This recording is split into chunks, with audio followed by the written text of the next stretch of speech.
what I'd give for little Donnie to be here. Well, they're scraping. Now, if I seen fresh sign like that when I was moose hunting, I wouldn't be so down in the dumps about it, but you seen virtually no sign at all because there weren't no moose there. But that's fresh scrape right there. Fresh scrape. Branch broke off. You name it, it's right there. This is 5th of October, and these trails have really been hammered. I mean, that mud really lets you know where the deer have been traversing. As you walk down through here, you see fresh deer sign, because you know it rained a ½ inch yesterday, so that sign is brand new. Look at that trail right there. You know that's brand new since yesterday. ½ inch rain was in the rain gauge, and every side of the deer track. A lot of little ones, that means they're yearlings, but they've been traversing down through here pretty damn good. I say, here, this trail has just been hammered in the last 24 hours.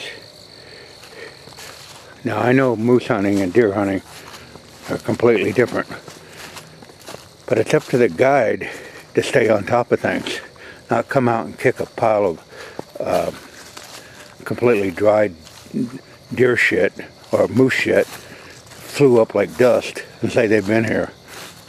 The wintergreen's really growing in good where we planted it on that old clover field.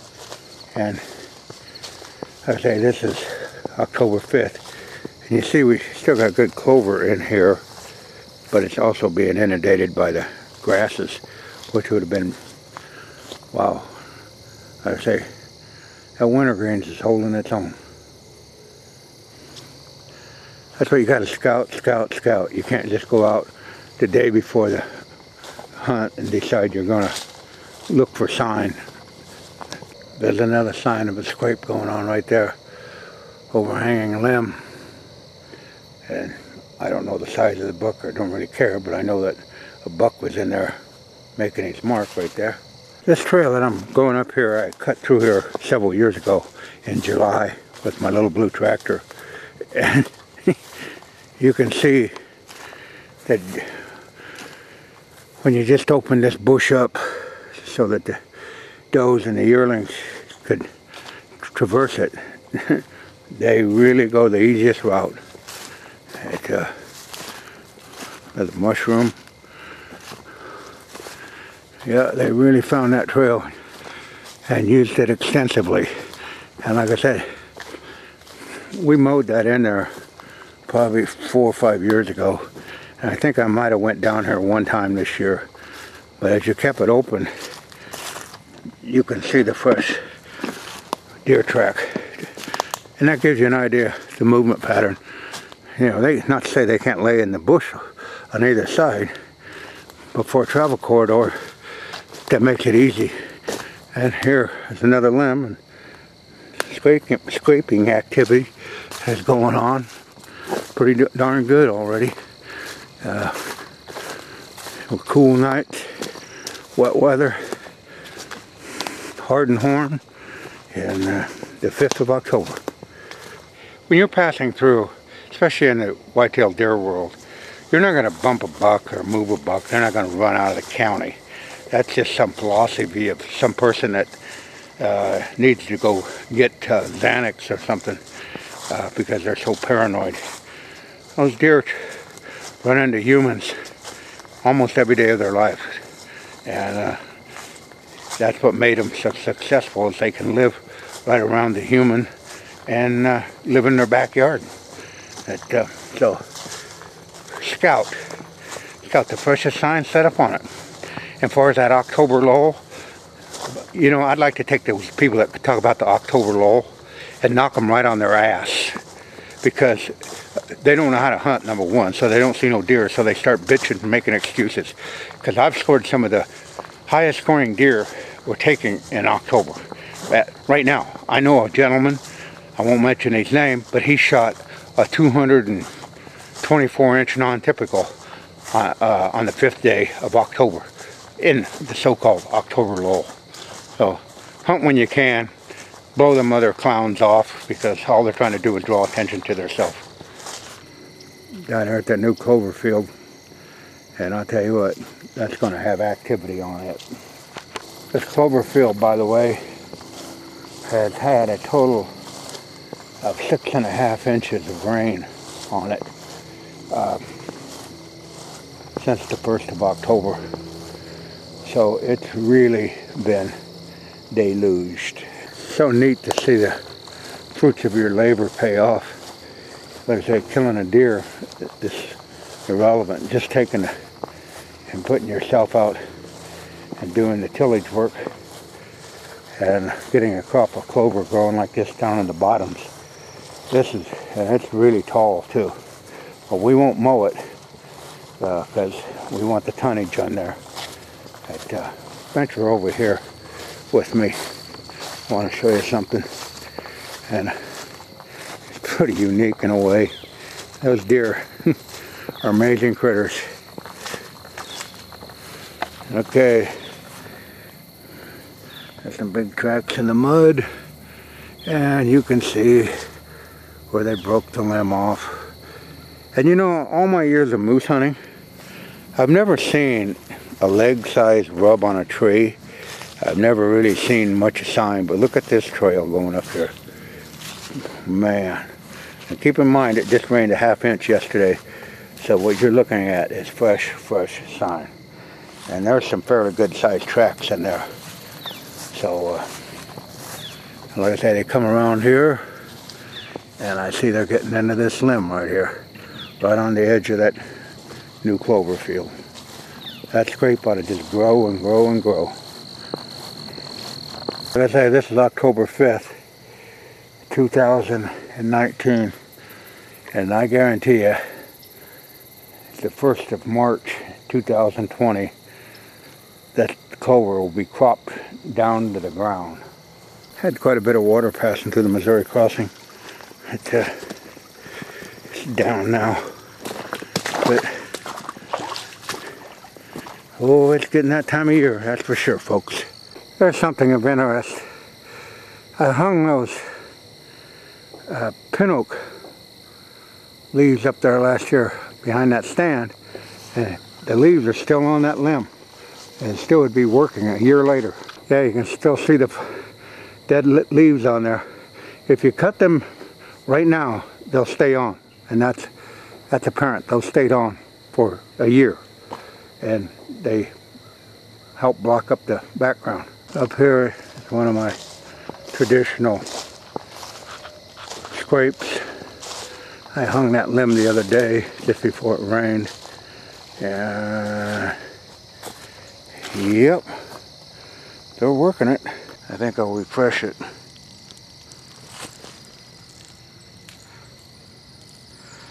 Yeah. An endless supply of human urine. Got another turkey feather. So I'll save those for little Donnie. And when he comes down, he can find them. Pond's looking pretty good and pretty full. Yep.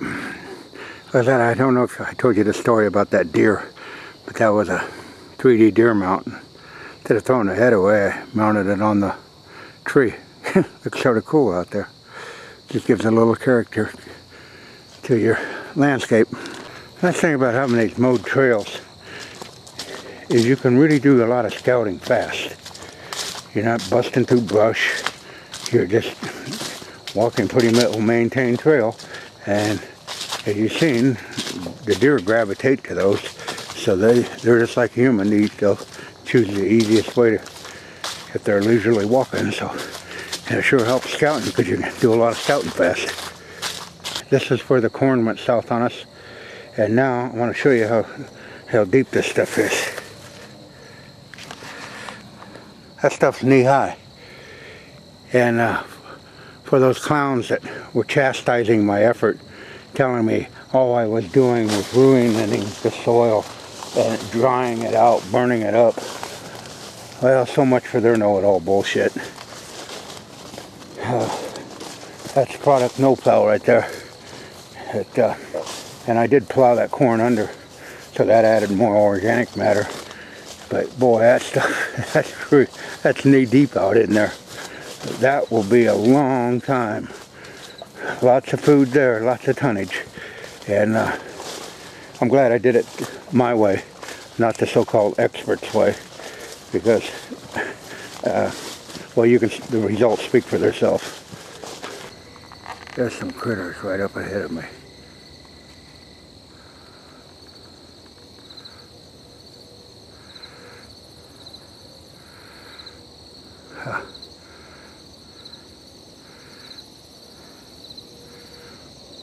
It's about 5 o'clock.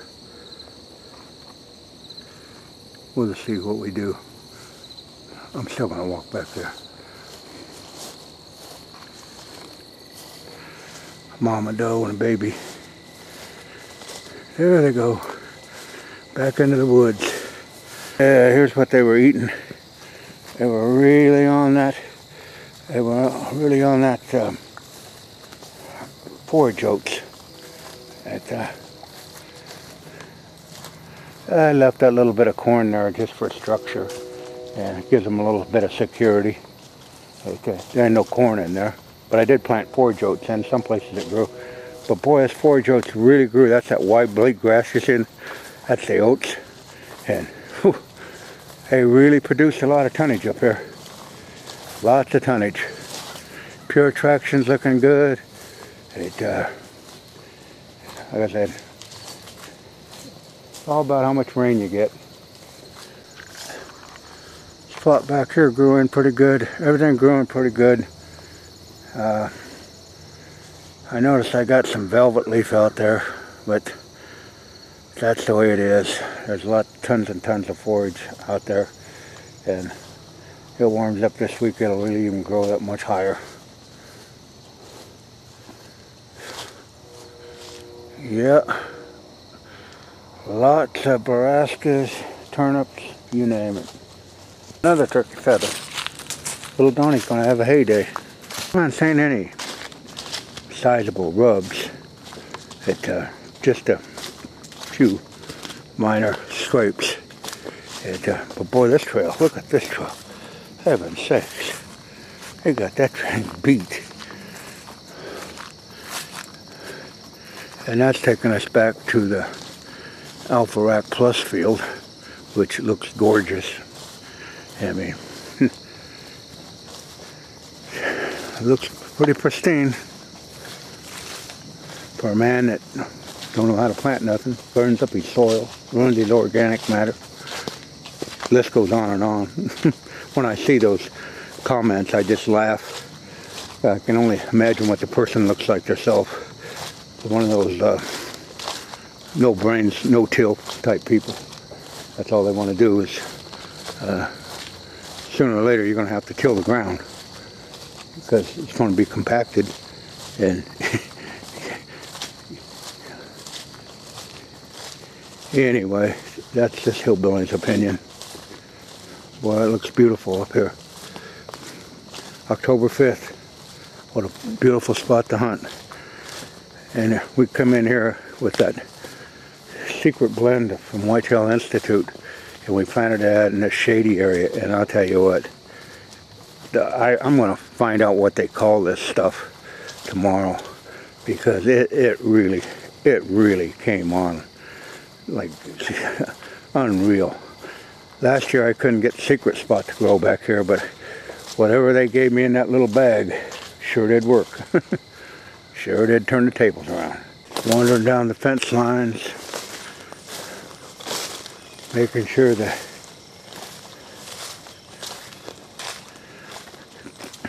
everything's clear. Like I say, I mowed this trail. I mowed it early July before 4th.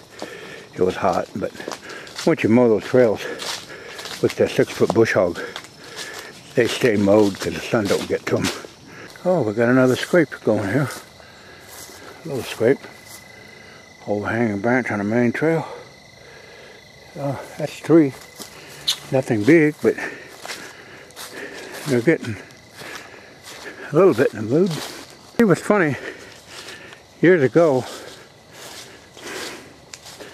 archery season didn't start until like the 2nd week of October, because that's just the way they had it.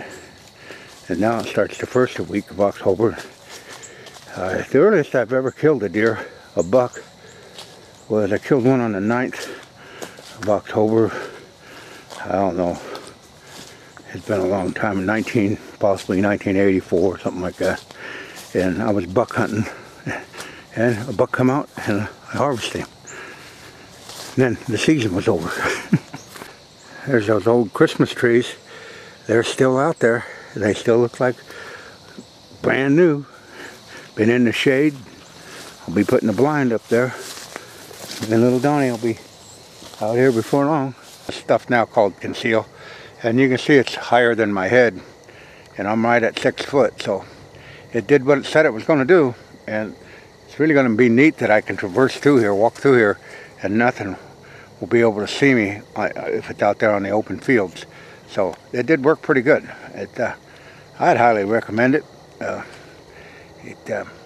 had my doubts at first, but like I said, you can see it's taller than my head. It worked pretty good. Yeah, I don't know what happened here, but this was a good example of native seed bank.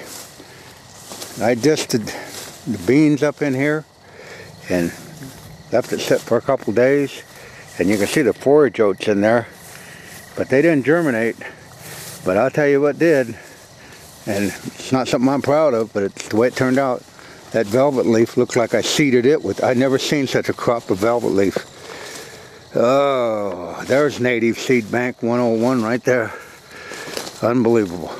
Unbelievable. But there are forage oats in there. You know,